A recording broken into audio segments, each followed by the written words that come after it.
이 시편 140편부터 43편까지가 하나의 시집이라 그래요. 그 서체나 내용, 그리고 뒤에다가 셀라라고 하는 단어를 붙이는 그런 수법이 다 공통되다. 내용은 모두 다 원수의 핍박, 거기서 구원하소서라고 하는 거예요. 오늘도 제목을 붙이면 어제와 같이 악에서 건지소서 이렇게 말할 수가 있을 겁니다.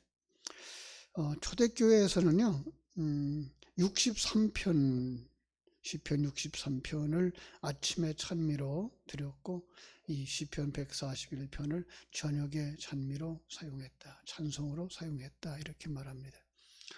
1절로 6절에서 먼저 악에 빠지지 않게 해주시기를 기도하고 있고요. 7절로 10절에서 그 악인에게서 구원하여 주시기를 기도하는 모습입니다. 자, 1절 보겠습니다. 여호와여, 내가 주를 불러싸우니 속히 내게 오시옵소서. 내가 주께 부르짖을 때에 내 음성에 귀를 기울이소서. 속히 오시옵소서. 앞에서 시편 70편 5절에서도 그렇게 보았죠. 나는 가난하고 궁핍하오니 하나님이여 속히 내게 임하소서. 주는 나의 도움이시여 나를 건지시는 이시오니 여호와여 지체하지 마옵소서. 어떤 면에서 시인의 조급함과 인내, 그 조급함을 나타내는 표현일 수 있죠. 그러나 그 조급함은 어디서 오죠? 상황의 절박함. 그 상황의 절박함의 표현이라는 것이요. 동일한 의미로서 사용되는 표현이 나를 속히 도우소서. 마치 아빠가 지켜보고 있다는 사실을 아는 어린아이가 응아하고 이제 울음소리를 내는 것과 같은 것이죠. 그 아이의 음성, 아기의 그 울음소리를 아는 아비는 소리나는 곳으로 달려가게 되어 있죠. 거기 꼭 필요한 것이 무엇이겠어요? 그렇죠? 내 음성에 귀를 기울이소서. 시편 5편 1절에서도 이 말씀이 있어요. 여호와여 나의 말에 귀를 기울이사 나의 심정을 헤아려 주옵소서. 아버지가 우리의 음성에 귀를 기울이시며 우리의 심정을 헤아려 주시는 줄 믿는 믿음, 이것이 바로 성도들의 믿음입니다. 그래서 그 하나님이 나의 힘이 되어주고 그 하나님이 나에게 방패가 되어주고 나의 도움이 된다는 사실을 의지할 때 뭐 할 수 있어요? 기도할 수 있는 것이죠. 이제 다음 달이면 이제 6월 달이 됩니다만은 71년 전에 1950년 6월 25일 날 새벽 4시에 북한의 군인들, 공산군이 대한민국을 침범해 들어왔죠. 나라는 아무것도 준비하지 않았고요. 그때 그 공격을 받아서 사흘 만에 서울이 무너졌어요. 계속해서 남쪽으로 내려가서 한 달 만에 대한민국 다 점령되어졌고요. 군인들도 다 피난 가버렸어요. 이 낙동강 둘러서 마지막 방어선을 치고서 치열한 공방이 계속되고 있었는데요. 그때 대통령이 이승만 대통령이었죠. 부산에서 모든 목사님을 한자리에 불러 모으고서 부탁을 합니다. 우리 한국은 지금 풍전등화와 같은 운명입니다. 지금 장마철로 비가 올 때인데 비가 오지 않아야 우리 비행기가 떠서 낙동강 유역의 적의 진지를 공격할 수 있습니다. 비가 오는 날이면 적군이 낙동강을 건너오게 될 것이고 이 지경이 되어지면 우리가 참 어찌할 수가 없습니다. 이 상황 속에서 우리가 의지할 것은 하나님밖에 없으니 하나님께 기도해 주십시오. 자, 그래서 이제 부산중앙교회에 모여서 목사님들이 일주일 동안 금식하며 철야하며 하나님 앞에 부르짖어 기도했습니다. 부르짖고 또 부르짖어 기도했더니 정말 비가 오지 않았고 마침내 한국의 유엔군이 파병되는 것이 결정됩니다. 그 상황을 일기에 적었던 그 대통령의 부인 프란체스코 여사가 쓴 일기가 이렇습니다. 한밤중에 침대에 엎드려 하나님, 이 미련한 늙은이에게 보다 큰 능력을 허락하셔 고통받는 내 민족을 올바로 이끌 수 있는 힘을 주소서. 기도하는 대통령의 모습을 보면 나도 모르게 눈물이 뺨을 타고 흘러내렸다. 고난의 역사를 지고 가야 하는 민족의 지도자의 그 무거운 어깨를 누가 이해할 수 있을까? 하나님, 우리를 불쌍히 여기사 큰 힘을 내려 주소서. 이렇게 기록했습니다. 감사한 것은 그 6.25를 겪은 지 70년 지나는 오늘날 우리 대한민국은 영토도 작고 전쟁의 폐허를 가진 나라이지만 세계 10대 경제 대국 가운데 들어가 있고요. 이 땅에 800만 크리스천들 기도하고 있고요. 하나님께서 이렇게 5만여 교회를 세우셔서 이 땅에 복음의 십자가들이 곳곳에 세워졌습니다. 우리가 부르짖어 기도할 때 하나님께서 하늘에서 문을 여시고 이렇게 복을 내려주실 것입니다. 나의 기도가 그중 한 사람의 기도가 되기를 소원하는 이 새벽이 되었으면 좋겠습니다. 2절은 이렇게 기록하고 있죠. 나의 기도가 주의 앞에 분향함과 같이 되며 나의 손드는 것이 저녁 제사 같이 되게 하소서. 기도가 주의 앞에 분향함과 저녁 제사같이 되게 해달라는 기도. 여호와여, 내 입에 파수꾼을 세우고 내 입술의 문을 지키소서. 내 마음이 악한 일에 기울어 죄악을 행하는 자들과 함께 악을 행하지 말게 하시며 그들의 진수성찬을 먹지 말게 하소서. 마음과 행동을 지켜달라고 하는 기도죠. 그죠? 악한 일에 기울어서 죄악을 행하지 않게 해달라고. 시편 1편과 같이요. 그죠? 내가 복 있는 사람의 자리를 또 잃어버리지 말게 해주소서. 복 있는 사람은 어떻게 살아요? 죄인의 길에 서지 아니하고 오만한 자의 자리에 앉지 아니하고. 그죠? 여호와의 율법을 즐거워하여 주야를 묵상하는 거죠. 시험에 들지 말게 해달라는 거예요.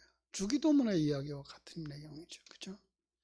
거기서 표출되어 나오는 행동들에게 이르기까지 정말 하나님 앞에 부끄럽지 않게 해달라고 기도하는 기도입니다.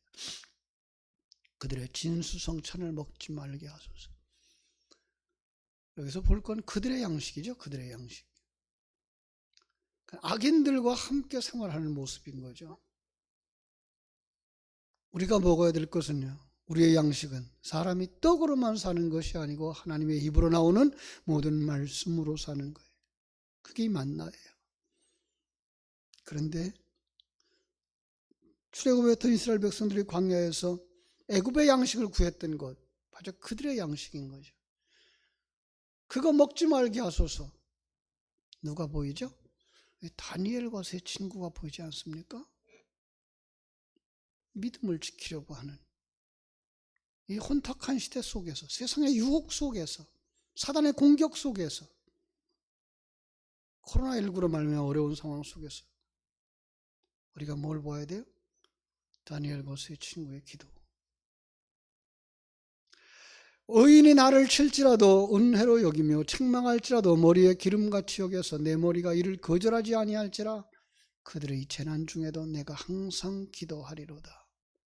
의인의 책망이 나를 친다. 여러분, 의인, 진정한 의인이 있습니까? 성경은 뭐라 그래요? 의인은 없나니 하나도 없다고 했는데, 그럼 여기서 나오는 의인은 누굴까요? 오직 하나님, 오직 하나님만 의로운 분. 그렇다면 여기 책망은 뭐예요? 하나님의 책망으로 받아야 되는 거죠. 왜요? 지금 와지는 이 환경이 너의 죄로 말미암아 되어진 거야. 이대로 그대로 가면 저주 가운데, 심판 가운데, 지옥의 형벌이 너에게 주어지는 거야를 보여주시는 하나님의 계시의 도구들인 거죠. 이 시를 썼던 다윗이 만난 그 환경도 역시 같은 거죠. 또 하나, 환난과 역경은 뭘 본다고요? 우리를 온전한 하나님의 사람으로 만드시는 하나님의 징계, 아들 만들기라고 말씀드렸어요. 이걸 볼 수 있어야 되죠. 그럼 그 속에서 일어나는 그 책망, 그 속에서 일어나는 하나님의 그 채찍질 뭐 할 수 있어야 돼요? 은혜로 여기고요. 기름 부음 같이 여겨야 되는 거죠. 그죠? 머리에 기름같이 여겨서 내 머리가 이를 거절하지 않겠습니다. 무슨 뜻이에요? 당대의 풍습이에요. 귀한 손님 오시면 방문할 때부터 머리에 기름으로 부어서, 그렇다면 하나님의 책망을 그와 같이 여기겠다는 거예요. 다시 말하면 하나님이 자신을 사랑함으로 주시는 성령의 기름 부음으로 받아들이겠다는 거예요. 그죠? 그래서 그는 어떤가요? 재난 중에도 기도하겠습니다가 나오는 거죠. 그들이 누굽니까? 그들이 하나님의 백성들입니다. 보세요. 4절에서 시인은 그를 둘러싸고 있는 악인들에 의해 길을 잃고 방황하게 되지 않기를, 그들의 유혹에 넘어가지 않기를, 그리고 그들의 악하고 사치스러운 삶에 동참하지 않기를 기도했어요. 그리고 초점을 바꾸어서 아무리 책망하는 그 책망이 혹독하고 거칠다고 할지라도 그걸 환영하겠으며 그 책망으로 인하여서 기도하겠습니다라고 말하고 있는 거예요. 어떤 기도일 것 같아요? 회개의 기도일 거예요. 그죠? 책망에 따른 회개의 기도. 또 어떤 기도일까요? 하나님의 뜻을 아는 진리의 묵상. 그럼요. 우리는 어려움에서 헤어나올 수 있도록 해달라고 하는 기도와 아울러서 우리는 이 어려움이 왜 왔는가를 볼 수 있어야 되는, 영안이 열려야 되죠. 그래서 내 죄를 회개할 수 있는 자리로 들어가야 되고, 무엇이 하나님의 뜻인가를 묵상하기 위해서 진리 가운데로 들어가야 되는 거죠. 그렇죠? 그런데 뭐가 보여요? 6절이 보여요. 그들의 재판관들이 바위 곁에 내어 던져졌도다. 내 말이 달무로 무리가 들으리로다. 형이 집행되는 것을 내다보고 있는 거죠. 처벌이 오고 저주가 오고, 그죠? 머지않아 이제 그 집행이 되어질 거예요. 심판이 이루어질 거예요. 그런데 감사한 것은 그들의 귀에 내 말이 닿아 우리가 듣게 된다네요. 기적이죠. 세상은요, 하나님의 음성을 들을 줄 몰라요. 아니, 세상은 진리가 선포되어지면 귀가 막아버린다고요. 성경을 통해서 우리에게 주시는 말씀이 뭐예요? 이사야에게 말씀하셨죠? 가서 전해라. 전하면 어떻게 한다고요? 그들이 귀가 막혀져서 듣지 못할 거야. 네가 전하는 말 그들은 듣지 못할 거야. 그런데 그 속에서 돌아오는 자가 있을 거야. 그게 어떻게 가능하다고요? 하나님의 역사라는 거죠. 그렇죠? 마태복음에서도 그렇게 말씀하셨죠. 비유로 말씀하시니까, 왜 비유로 말씀하십니까? 너희들은 들어서 깨닫게 하기 위해서. 다른 사람들은 깨닫지 못하게 하려고.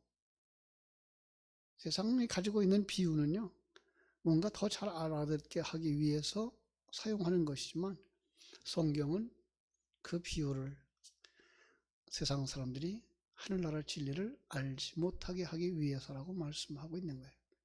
눈이 열린 사람들만 보는 거예요. 근데 그 말이 달아. 그 말이 역사가 일어나.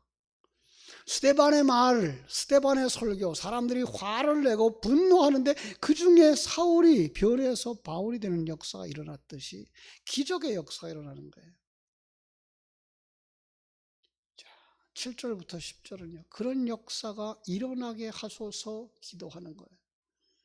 사람이 밭가라 흙을 부스러뜨림 같이 우리의 해골이 스올 입구에 흩어졌습니다. 이게 보이는 거죠. 영의 눈이 열린 사람들은 이걸 보여요. 그렇죠? 뼈들이 흩어져서 마치 쟁기질하는 그 쟁기질에 부서지는 흙덩이 같이. 요즘 같으면 뭐라고 기록했을까요? 트랙터로 갈아엎어서 로타리로, 그죠? 흙을 부숨같이 딱딱하고, 그죠? 뼈대같이 뭐가 있는 것 같았던 땅, 한번 트랙터가 지나가고 나니까 어떻게 돼요? 그냥 포석포석하고 보들보들해져요. 다 부스러진 것까지 처절한 모습으로. 그게 뭐예요? 심판을 당한 인생의 모습. 그 얼마나 처참한지 그 대적들의 멸망을 보는 영적 안목인 거예요. 그런데 그 속에서 의인의 말을 듣는 자들, 그들을 위한 기도가 거기에 나와요. 주 여호와여, 내 눈이 주께 향하며 내가 주께 피하오니 내 영혼을 빈궁한 대로 버려두지 마옵소서. 이 사실을 아는 사람, 이 상황을 보는 사람, 이 상황을 느끼는 사람은 주님께로 피하게 되는 거예요. 마치 탕자가 돼지우리간을 피해서 아버지 집으로 돌아가는 것처럼. 그러면 우리 아버지는 두 팔 벌리고 맞아 주시는 것입니다. 그래서 기도하는 것입니다. 나를 지키사 그들이 나를 잡으려고 놓은 올무와 악을 행하는 자들의 함정에서 벗어나게 하옵소서. 그럼 지금 어려울 때만 우리에게 사단의 공격이나 사단의 올무가 있는 게 아니에요. 등 따숩고 배부를 때, 편안할 때, 여유 있을 때, 그때 더 무서운 올무와 함정이 우리 앞에 있다는 걸 볼 수 있어야 되는 거죠. 그죠? 그런데 그 속에서 우리는 뭘 봐요? 심판을 봐요. 저주를 봐요. 그죠? 지옥의 형벌을 봐요. 그럼 어떻게 돼야 돼요? 기도하는 거죠. 그래서 성경 속에 우리에게 기도하라고 수없이 많이 말씀해 주신 거예요. 예레미야 33장 3절, 너는 내게 부르짖으라 내가 내게 응답하겠고 네가 알지 못하는 크고 은밀한 일을 내게 보이리라.